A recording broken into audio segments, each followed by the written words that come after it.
বাচ্চারে কোরআন শিখাই। আমার বাচ্চারে কোরআন শিখানি আমার জিম্মাদারি, আমার দায়িত্ব। যদি আমি তারে কোরআনের ইলম না শিখাই, হাদিসের ইলম না শিখাই, কোরআন হাদিস শুদ্ধ করে না শিখাই, তাহলে আজকে সে আমার ছেলে এমন একদিন সামনে আসবে, সেই দিন আমার ছেলে আমার বিরুদ্ধে রব্বুল ইজ্জতের দরবারে আমার বিরুদ্ধে অভিযোগ করবে, নালিশ করবে, বিচার প্রার্থী হবে যে আল্লাহ আমি তো কিছুই ছিলাম, বুঝতাম না,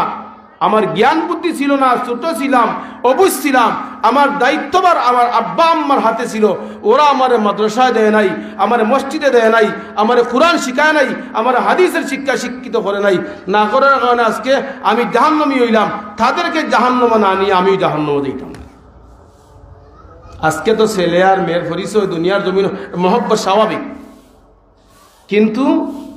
আল্লাহ তাআলা আমারে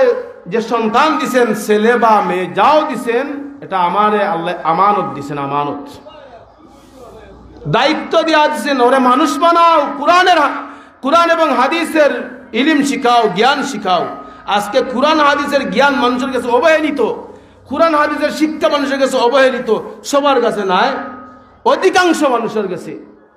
দেখবা